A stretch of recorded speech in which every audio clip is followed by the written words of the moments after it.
कब्रिस्तान में कब्रों से मुर्दा चुराया जाता है और मुर्दा चोर है, वहाँ पे कुछ गैंग काम कर रहा है। नोएडा में एक बार ऐसी खबर आई थी, इसके अलावा महाराष्ट्र से एक बार ऐसी खबर आई थी, मध्य प्रदेश से बहुत पहले एक ऐसी खबर आई थी। तो इस तरह की बहुत सारी खबरें थी कि कुछ लोग कब्रिस्तान में जाकर लाशों को चुराते हैं। तो बीच में एक दो जगह ऐसी चीज़ें आई थी कि कई बार जो मुर्दा दफनाया जाता है उसके बाद फ़ौरन कुछ घंटों के अंदर, रात होते ही अगर दोपहर या शाम को दफनाया गया, तो कुछ ऐसे लोग गैंग काम करते हैं जो उन्हें निकाल कर कब्रों से ले जाते हैं और उसका इस्तेमाल साइंस के, मेडिकल कॉलेज के स्टूडेंट और ये तमाम लोग करते हैं। तो ये सारी चीज़ें थी, बहुत सारी इस पर जांच भी हुई, इन्वेस्टिगेशन भी हुआ। कई मुर्दे गायब थे, ये फैक्ट ये मैंने अपनी आंखों से भी देखा दिल्ली गेट के कब्रिस्तान पे या नोएडा में भी जब मैं कवर कर रहा था। लेकिन उसके तार कहाँ तक जाकर जुड़ते हैं ये पता नहीं चला। कई प्राइवेट मेडिकल कॉलेज भी हैं, सरकारी मेडिकल कॉलेज इस तरह की चीज़ों को लेता नहीं है। लेकिन ये था कि मेडिकल स्टूडेंट के लिए कई बार वो कारगर होता है और लाशें उतनी तादाद में मिलती नहीं है जितनी तादाद में ज़रूरत होती है। जैसे अपने मुन्ना भाई MBBS में एक सीन था, वो इसी सच्चाई से ही उठाया गया है। वो सीन है जिसमें पोस्टमार्टम करने के लिए, पोस्टमार्टम सीखने के लिए या डेड बॉडी के साथ काम करने के लिए लाशें नहीं थी, तो एक सर्किट जो है वो एक चाइनीज़ को उठा कर ले आता है बोरी में। हालांकि वो मज़ाहिया सीन था, कॉमेडी था, लेकिन हकीकत से नज़दीक है कि ऐसा होता है। तो ऐसी कई चीज़ें कवर की। लेकिन जो कहानी अब मैं आपको सुनाने जा रहा हूँ वो वैसी कहानी मैंने अपनी ज़िंदगी में ना सुनी और सोच के ही अजीब सा होता है। अब मैंने उस पर शोज़ बनाए, वारदात में भी बनाए, उसके विजुअल आप क्राइम तक पे देखेंगे भी, और मैं कोशिश करूँगा वो पूरी स्टोरी भी जो है वो क्राइम तक पे इस लाइव के बाद अपलोड करें और आप लोग देखें, उसका इंटरव्यू सुने जिसका मेन विलन है। ये कहानी 2011 की है। ये अक्टूबर का महीना ही चल रहा है और अक्टूबर का ही महीना था, 31 अक्टूबर 2011। पाकिस्तान में एक जगह है सरगोदा, तो वहाँ से एक लड़का, एक नौजवान रोज़ी रोटी की तलाश में कराची पहुँचता है। जैसे हमारे यहाँ गांव से लोग दिल्ली, मुंबई, कोलकाता, बेंगलोर नौकरी के लिए जाते हैं, तो वो भी सरगोदा से कराची आता है रोज़ी रोटी की तलाश में। और उसका नाम था मोहम्मद रियाज़। तो कराची में आके इधर उधर कुछ दिन मजदूरी करता है, फिर उसका एक लड़के से दोस्ती होती, जान पहचान, उसका नाम था निकनेम वज़ीरा। तो उस वज़ीरा के संपर्क में आता है। वज़ीरा जो है वो कराची के लियाकताबाद या एक और जगह है, वहाँ पे एक कब्रिस्तान में खुदाई का, कब्रों की और कब्रों के ऊपर पानी डालने का काम करता था। जब किसी को दफनाते हैं उसके बाद सारी मिट्टी डाल दी जाती है, तो फिर मिट्टी इधर उधर ना हो तो उसके ऊपर पानी भी डाला जाता है। तो वज़ीरा ये काम करता था। तो जब रियाज़ कराची पहुंचता है तो वो उसको अपने साथ फिर कहता है कि तुम्हें काम चाहिए तो यहीं कब्रिस्तान में काम कर लो। तो अब ये दोनों मिलकर काम करने लगते हैं। धीरे धीरे वक्त बीतता है। जो रियाज़ है उसका मानना है, उसका कहना है कि कई बार उसने देखा कि शाम को जो लाशें ताज़ी दफनाई जाती थीं, उसके कुछ घंटे के बाद अगर अंधेरा हो जाए तो ये जो वज़ीरा है ये कब्र का एक हिस्सा खोलता था, उसके अंदर जाता था, फिर थोड़ी देर बाद बाहर आता था। तो धीरे धीरे फिर उसने उससे पूछा कि ये क्या करते हो, तो फिर उसने उसको कहानी बताई। और वही चीज़ रियाज़ का कहना है कि उसने उससे सीखी और वो खुद करने लगा। अब वो चीज़ क्या थी? होता क्या था कि कब्रिस्तान में जब भी असर के टाइम, असर एक 5 वक्त की नमाज होती है, तो उसमें एक जो असर की नमाज है वो अमूमन 4 से 5 बजे के शाम के दरमियान होती है।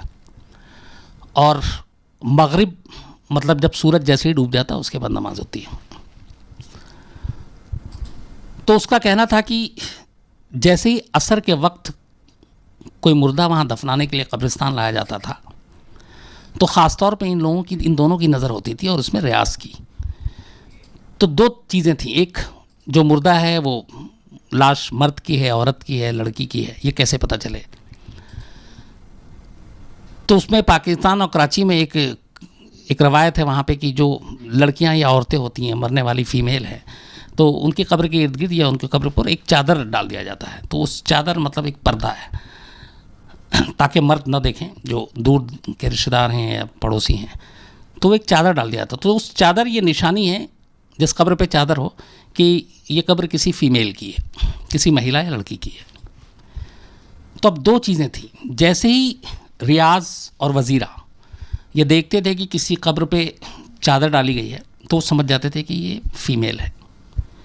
लेकिन उससे बड़ी चीज़ ये थी कि वो मुर्दा जो दफनाया जा रहा है या दफनाई जा रही है वो असर के आसपास दफनाई जाए, मतलब 4 से 5 के बीच में शाम को। उसकी वजह क्या थी ये भी आगे बताऊंगा। मतलब ये नहीं कि सुबह दोपहर शाम को। तो जब भी वो असर के वक्त दफनाने के लिए जो आते थे, 4-5 का वक्त होता था, उसके बाद 1-8 घंटा लगता है कब्रिस्तान में, तो 1 घंटे के बाद सारे अपने रिश्तेदार, पड़ोसी, दोस्त, ये सारे फिर अपना दफनाने के बाद दुआ फातिहा के बाद वहाँ से निकल जाते हैं। थोड़ी देर के बाद मगरिब, मतलब शाम, सूरज डूब चुका होता है। तो कुल मिलाकर 1 से 2 घंटा या कई बार 2.5 से 3 घंटे का ये टाइम होता होगा दफनाने के बाद का। तो जैसे ही असर के वक्त कोई वहाँ पे फीमेल को दफनाया जाता, चादर से वो पहचान जाते, उसके बाद लोग चले जाते, अंधेरा होता। तो जब अंधेरा होता तो रियाज कब्र के जिधर पैर होता है उस हिस्से को थोड़ा सा खोदता, इतना कि एक आदमी उसमें अंदर दाखिल हो सके। और उसके बाद उसमें से स्लैब जो होता है, जनरली दफनाने के लिए बहुत जगह पे लकड़ियों का पट्टा इस्तेमाल करते हैं ऊपर की तरफ, मुर्दा को नीचे लेटाने के बाद ऊपर लकड़ी या फिर पत्थर के स्लैब होते हैं, फिर उसके ऊपर मिट्टी डाली जाती है ताकि मिट्टी मुर्दे के ऊपर ना गिरे। तो वो पैर की तरफ से कब्र को खोदता उतना हिस्सा जितने में वो अंदर दाखिल हो सके। उसके बाद एक स्लैब हटाता पत्थर का। कराची में पत्थर का ही चलन है, वहाँ पे वो अलग अलग छोटे छोटे पीसेस। अब इतनी जगह हो जाती कि वो आराम से कब्र में उतर जाता। उसके बाद वो उतरता और उस लाश के साथ,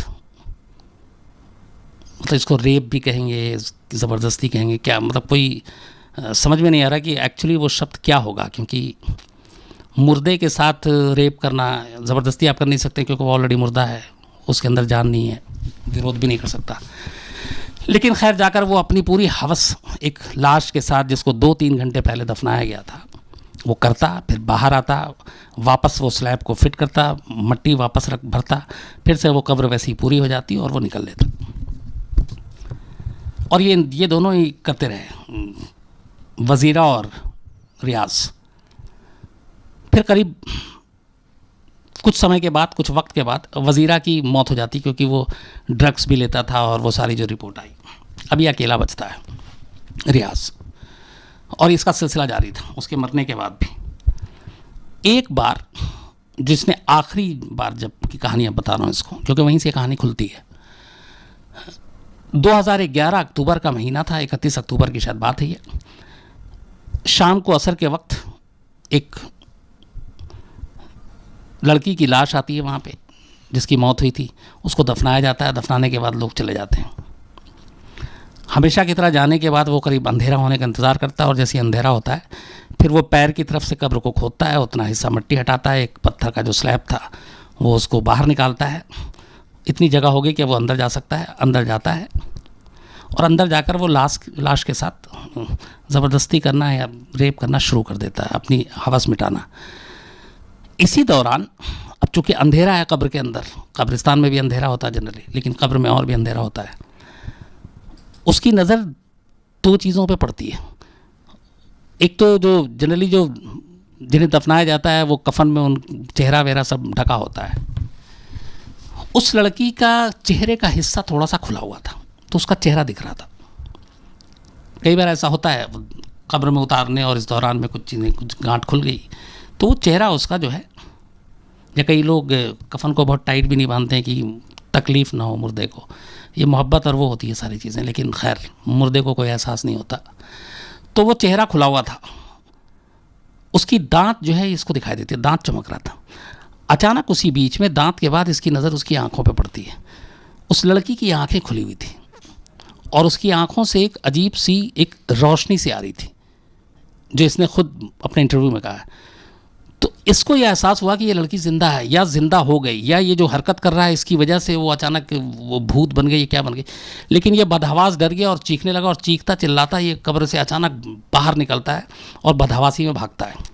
अब कब्रिस्तान में बहुत सारे लोग और भी मुलाजिम होते हैं, मैनेजमेंट देखते हैं सारी, तो ये भागता है बदहवास, इसके कपड़े पे मिट्टी विट्टी सब कुछ है, तो वो लोग इसको बदहवासी में भागते हुए देखते हैं, पूछते हैं, ये कुछ बता नहीं पाता, तब तक कुछ लोगों को वो भी होता है कि क्या हुआ।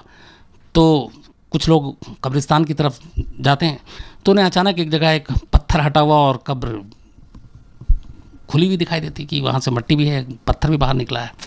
तो उन्हें कुछ शक होता है, पता किया जाता है कि ये क्या था, तो पता चला कि एक लड़की की मौत हुई थी, उसी को अभी 2 घंटे पहले या 3 घंटे पहले दफनाया गया है और वही कब्र खुली हुई थी।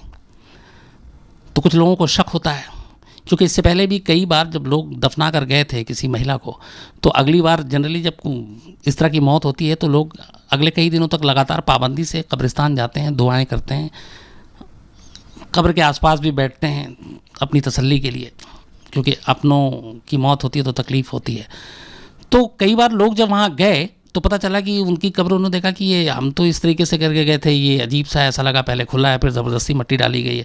शक होता था लेकिन सबूत नहीं था। लेकिन उस दिन जब ये भागा तो अचानक लोगों को लगा, तो खैर इसको पकड़ा गया, फिर इससे पूछताछ हुई। जब पूछताछ हुई तब इसने फिर कहानी सुनाई। अब उसके बाद ये था कि इसकी तो जान ही चली जाती, लोग इतने गुस्से में थे। लेकिन खैर वो जो बाकी कब्रिस्तान के मुलाजिम और ये थे सब, उन्होंने पुलिस को बुलाया। फिर कराची की पुलिस आती है, इसको अपने साथ ले जाती है और ये अब कराची पुलिस को अपनी कहानी सुनाता है। जो पूरी कहानी थी, ये पाकिस्तान के इतिहास में इससे बड़ा रेपिस्ट नहीं हुआ था। हालांकि इसको फिर वही कहूँगा कि मुर्दों के साथ रेप करने वाला था ये। इसने जो गिनती बताई वो 48 थी। इसने कहा कि चूँकि ये कराची पाकिस्तान में है, तो उसने कहा कि इसने कुल 48 ख्वातीन के साथ कब्र में उतरकर उनके साथ रेप किया। और इसका ये कहना था कि उसे कभी इस बात का एहसास नहीं हुआ, बस उसे वज़ीरा ने शुरू में बताया था ये तरीका। तो हमेशा ये करता था कि जब भी कोई लाश 2-3 घंटे पहले दफनाई जाती थी, वो अगर किसी महिला की, किसी ख्वातीन की है, और शाम के वक्त, तो शाम के वक्त इसलिए कि अगर सुबह से दफनाई गई तो कई बार ये होता है कि अगर गर्मी है, कब्र के अंदर है, तो फिर लाशें थोड़ी सी अलग हो जाती हैं, और ताज़ी लाशें जो होती हैं उसमें कुछ इसको बुरा नहीं लगता है। वो सोच थी उसकी कुछ वैसी। तो ये टोटल 48 लाशों के साथ, 48 मुर्दों के साथ रेप करने की बात कबूल करता है। और फिर पाकिस्तानी मीडिया में बाकायदा इसका इंटरव्यू आता है और फिर कोहराम मच जाता है। हर एक आदमी फ़ौरन, पूरा पाकिस्तान इसको मतलब फ़ौरन से फ़ौरन मौत की सज़ा देने की बात करता है। लेकिन फिर कानून भी था। तो 48, जैसे अपने यहाँ निठारी मामले में कि 17-18 बच्चों की मौत हुई थी और उसमें अलग अलग मुकदमा चल रहा है, जिसमें अब तक 12 में फांसी की सज़ा हो चुकी है कोहली को। सेम पाकिस्तान में इसके साथ अब तक करीब 48 में से 8-10 मामलों में इसको फांसी की सज़ा सुनाई जा चुकी है, और अभी भी ये जेल में है, फांसी हुई नहीं है। लेकिन ये है कि इसको कभी भी फांसी हो सकती है। तो जब इससे पूरी बातचीत हुई, फिर उसका ये भी हुआ कि ये जहनी तौर पे फिट नहीं है, होश में नहीं है, लेकिन उसको सारी चीज़ें याद थी। लेकिन यह कि कहीं ना कहीं वो दिमागी रूप से थोड़ा सा था, लेकिन इसका फ़ायदा ना हो कोर्ट में, इसलिए दूसरी तरफ से भी बात की गई। और इसको जो वैसे साइंटिफिक टर्म, जो मेडिकल टर्म एक ये भी आया था कि नेक्रोफीलिया इसको कहते हैं, जो मुर्दों के साथ और इस तरह की चीज़ें अपनी हवस मिटाते हैं। तो ये थी वो कहानी जो कराची की थी, और कैसे एक शख्स मुर्दा लड़कियों के साथ कब्र में उतरकर और उनका रेप करता था, उनके साथ ज़बरदस्ती करता था।